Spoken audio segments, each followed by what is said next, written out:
Good morning, Abuja. It is day 23 in the month of March. Super excited to be back on your radio. Happy New Week to you all. After that long, public holiday, we are all back to the grind and, wishing you a fantastic Monday and a successful one as well. My name is Chucks. Welcome back to the Abuja studios. It's time for us to take a look at what the dailies are saying. And don't forget, we're streaming live on YouTube, Raypower, Abuja. All right, so we'll be starting off with the front page of the Observer's Times. The bold story here reads, Ghana commends Nigeria, DSS, following successful rescue of 44 trafficked nationals. Victims safely evacuated to Accra following a coordinated cross-border intervention. That is on page 1 of the Observer's Times. IGP disbands RRS, SWAT, anti-kidnapping other tactical squads nationwide. Page 4. Ondo police arrest 21-year-old man over rape, killing of elderly woman. Page 5. APC issues screening notice to all aspirants seeking national office. That is on page 6. We also have CBN revamps BVN system to strengthen security, boost diaspora remittances. Page 7. And no filters, no apologies. Adora Onyechere Sidney Jack ignites a media revolution with issues unfiltered. That starts on the front page and continues on page 2 of the Observer's Times. And that's the front page of the Observer's Times. Now to the daily assets. We have bandits, Boko Haram, others kill over 190,000 Nigerians in 17 years. That's a report there. And that's absolutely huge numbers. Tinubu 6 global alliances to end violence. Gunmen strike during service. Abduct worshippers in Kwara. That's all covered on page 2. NDLEA intercepts opioids, meth at Lagos Airport, page 20. NLC rejects 6 trillion naira bailout, demands energy sector reform. That's on page 22. State police, governor submit proposal for National Assembly review. Abdulrazak reaffirms governor's security commitment. That starts on the front page and continues on page 2. Sudan drone attack on key hospital kills 64 people during Eid, page 26. Ododo condoles families of road accident victims, assures support, page 7. Nigerian Army begins 2026 recruitment drive, page 24. And that is the front page of the daily asset. Okay, there's one from the CBN. CBN wins Global Central Banking Award for policy reform. Starts on the front page and continues on page 2. So that's it for the daily assets. Now, to the blueprint, we have insecurity. France ready to support Nigeria with military equipment. That's coming from President Tinubu. Says we won't allow insecurity overshadow efforts at helping the vulnerable. Directs governors to provide incentives on fuel crisis, transportation. Together, we must see to the end of our security challenges. That's coming from the NGF. All of that is captured on page 8 after starting off on the front page of the blueprint. Heat wave. We have NIMET advises Nigerians to wear breathable clothes, remain hydrated, predicts 3-day sunshine, cloudiness. Starts on the front page and continues on page 8. Middle East tensions. Citizens beg FG for intervention as fuel, food, other prices soar. Starts on the front page and continues on page 8. NLC rejects 6 trillion naira power sector bailouts, demands reforms, page 14. Ghana thumbs up Nigeria on rescue of 44 nationals, page 14 as well. Nigerian equities sustain bullish run again, 1.765 trillion naira. Gain 1.765 trillion naira in 3 days, page 26. Security rescues 3 as terrorists abduct 8 Kwara church worshippers, page 18. Convention. APC screens national office aspirants Tuesday, page 13. We have a bit of business here. All prices to average $120 if Hermes is closed for 6 months. That is a page 25 read. NDLEA boss drug syndicate seizes opioids hidden in carton walls, page 9. And a bit of sports here. Osimhen interested in buying Turkish NPFL clubs, page 32. Down to the disclosure news, we have NLC demands total overhaul of power sector, rejects fresh 6 trillion naira bailout for Gencos, Discos. APC chieftain to Tinubu. Worsening power supply, rising fuel cost, widening hardship. President feeling Nigerians' pains. That's coming from Jigawa governor, and that's on page 2. Terrorists storm Kwara Church, abduct worshippers. 3 victims rescued, says state official. Nigerians deserve to live in peace, not at mercy of terror. That's coming from Peter Obi. FG working to improve security in all parts of Nigeria. That's coming from the information minister. That covered on page 2 of the disclosure news. We also have fuel hike, jacks up prices of food, services, citizens seek FG's intervention. Page 3. National Convention, APC begins screening of aspirants Tuesday. ADC commences sale of forms. Page 6. NFF holds extraordinary General Assembly on page 13. Inflation, Kogi, Benue, Anambra lead trail. That's on page 7. Tinubu's £746 million deal with UK, a Mugu deal. ADC slams FG, page 9. Kwankwaso hosts Obi, Makinde, Dixon amid rumored alliance, page 5. And that's it for the disclosure news. All right, now moving on to the Daily Sun. We have 2027 ministers, aides panic as Tinubu remains neutral. Aspirants barred from lobbying president, page 8. $60 million TEF grant, Agric Fashion, ICT Lead 2026 Entrepreneur Cohort, page 25.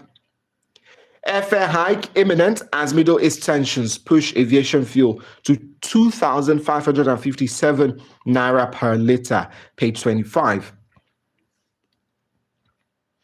Persistent fuel price surge leaves households, businesses gasping, page 21. Recapitalization deadline, 3 banks await verification. CBN considers special lifeline for 2. 30 banks cleared as experts urge strong post-consolidation competition. Starts on the front page and continues on page 25. Over 150 bandits drown in Sokoto boat mishap as gunmen abduct 8 in Kwara Church, page 4. To the New Telegraph, Tinubu, we won't allow insecurity overshadow our efforts at helping the vulnerable, says UK-France collaboration on equipment support urges governors to provide incentives to workers to cushion effects of inflation caused by Middle East war, pages 2 and 28. Intrigues as Atiku, Obi and Mechi gear up for ADC presidential primary, pages 7 and 10. Troops arrest man with 36 suspected explosives in Lagos, page 29. Enough of blackouts. NLC demands urgent overhaul. Single energy ministry. That's on page 3. There's a study here that reads cannabis compounds may reverse fatty liver disease, page 30. Middle East crisis, Nigerian firms threatened as shipping crisis traps raw materials, pages 2 and 4. 2027, PDP strong, will defeat APC in fair contest, says CPPDP, and that's on page 5. Voter apathy as INEC's dilemma in 2027 polls, page 14. Mali frees 100 jihadists in deal to stop attacks on fuel trucks, page 4. Alleged missing 210 trillion naira. Serap urges Senate to publish names of implicated officials, page 4. PMS. Sustained volatility pushes pump price to 1,350 naira per litre in Lagos. That is on page 25. And that's it for the New Telegraph. All right, looking at the front page of the Nigerian News Direct, we have Nigeria risks reversing disinflation gains. That's from the CPP E, that is on page 3. Makoko demolition. Our decision is rooted in the need to prevent impending disaster. That's coming from the Lagos State government on page 4. Decision on who to elect belongs to the people, not Akume. Governor Aliade on page 21. Again, RIA disburses 3.2 billion naira for 1.2 megawatts mini grid project in Bauchi, page 18. Provide incentives for vulnerable, unite to defeat insecurity. Tinubu to the governors on page 19. Bandits abduct 8 during church service in Kwara and security forces rescue 3, page 7. Makinde Mohammed dismissed claims of irreconcilable differences with Wike faction. Page 4 says PDP still poses a challenge for 2027 elections. And now on to the Daily Monitor. NLC rejects 6 trillion naira bailouts for Gencos, demands energy sector reform. Starts on the front page, continues on page 7. Tinubu rallies governors on security, vows increase foreign support. We have SEC, NYSC partner to tackle Ponzi schemes via CDS program. Page 4. Serapta Senate, publish names of implicated officials in alleged missing 210 trillion naira. Page 2. Gunmen abduct 8 worshippers during church service in Kwara. Page 6. Alake wants regional energy hubs established to boost cross-border mining. Page 4. And ADC raises concerns over Nigeria-UK £747 million deal to refurbish 2 major ports, says the export finance deal disproportionately skewed in favor of the UK. And that's it for the Daily Monitor. That's it for the papers this morning. I'm going to short break and return with business. Do stay with us. This is the newspaper review. All right, welcome back. Taking a look at the business diary, we have Nigeria faces imminent gas price hike after Qatar LNG attack as fuel pump price hits 1,325 naira in Lagos, Abuja, others. That's on page 2. Despite public holiday, equities investments bullish by 1.76 trillion naira in weekly gains, page 9. CBN must confirm statutory deposit of insurers to scale recapitalization hurdle. That's coming from NICOM on page 10. Nigeria-Ireland deepening partnership eyes key growth sectors, page 8. Nigeria's mining sector attracts $2.6 billion foreign investment in 2 years, says Alake on page 4. The business NG, we have cement boom in Nigeria raises fresh investors' concern over sustainability. Starts on the front page, continues on page 2. As Dangote lags, Bua overhits, Lafarge emerges surprise leader. Unity Bank clarifies it meets CBN recapitalization requirements amid merger with Providus. That's on page 2. Serap demands full disclosure of 200 trillion naira NNPC probe, threatens legal action. And that's it for the business stories. And that's it for the front pages this morning. And we took a look at the Observer's Times, took a look at the Daily Asset, the Blueprint, Disclosure News as well. We also looked at the Daily Sun, the New Telegraph, the Authority newspaper, as well as the Daily Monitor. And first and foremost, starting off with the power sector, which is a major concern, for everyone, because the level of power, electricity people are getting really is at an all-time low, I should say. It's been terrible across board. It doesn't matter if you're here in the FCT, you're in Lagos, you're in Port Harcourt, or wherever. Power supply has really been on the low side. And yes, there absolutely needs to be a total overhaul. Just generating 3,000 plus megawatts for a nation, according to statistics, of 200 million people is really, really poor. And you've had, the Minister of Power, talk about how infrastructural decay is one issue as well. We've had loads of downtime when it comes to the national grid this year, so this is a big concern. But also another weird one is the fact that everybody seems to just be adapting to this problem. Looks like there is no solution, imminently. There's no solution on the horizon because people are just adapting to solar. So many think pieces and advice, on social media how everybody should go solar. And I'm like, how? How many people can actually even afford, to go off the grid?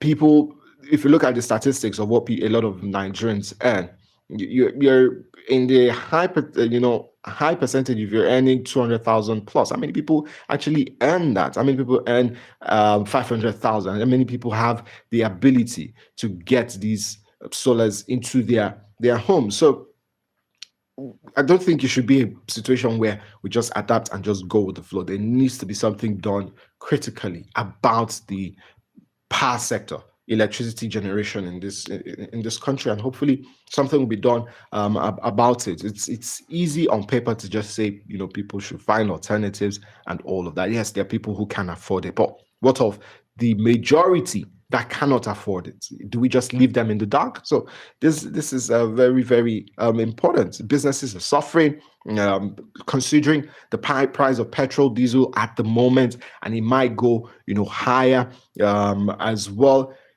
It's just a whole lot. It's just a whole lot on individuals, a whole lot on businesses. People have come out to say, "Oh, this is how much I've been spending, on petrol to run my generators at home and in my business is burning a deep hole in my pocket." So a lot of Nigerians are in this situation at the moment, and we just need to find a solution to not having electricity supply 24/7. I mean, big 2026. The nation's boasting of better power supply than us, and it's just not a good thing in any way as well. And a lot of calls on the front pages this morning as well for the federal government, to step in to to help cushion the effects of this fuel price increase, and also probably just find a solution in terms of reducing the climb of the price as well. We've seen countries, put a price cap.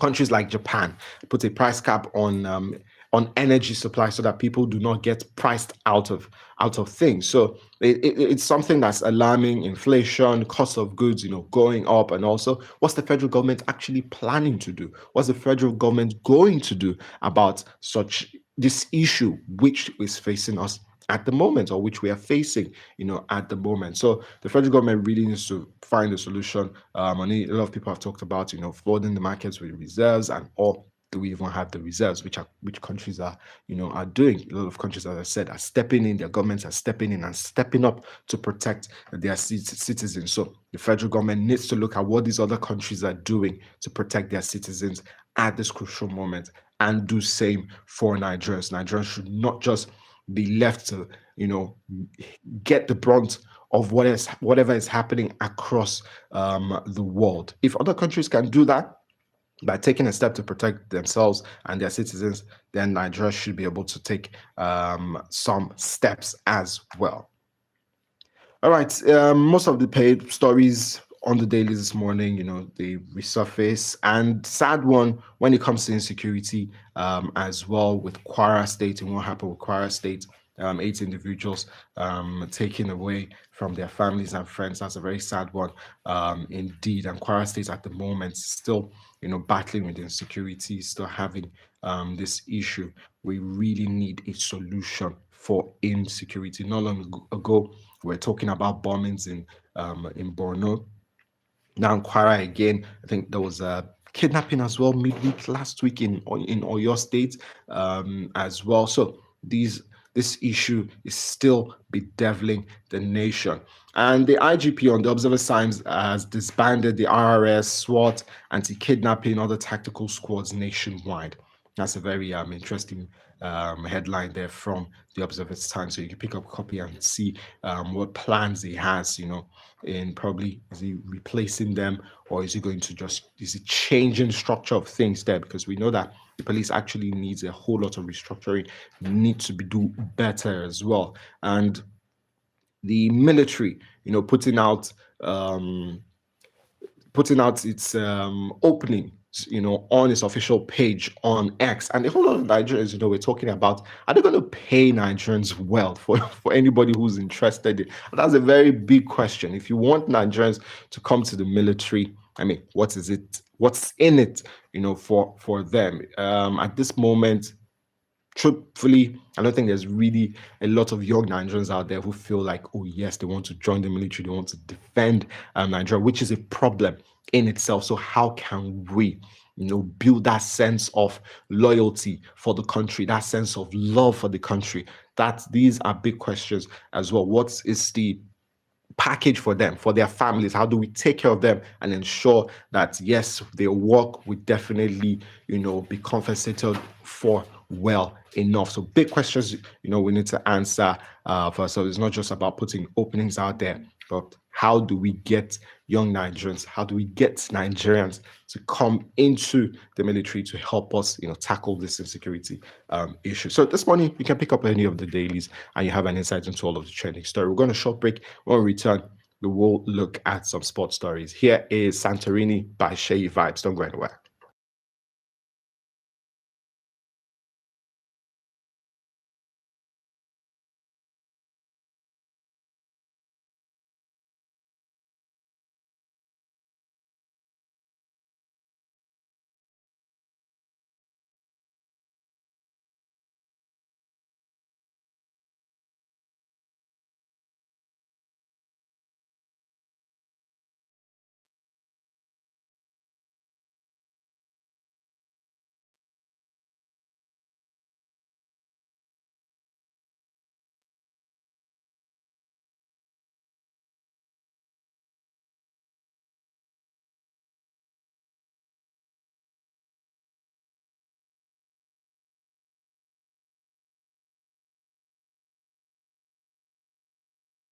Raypower Sport.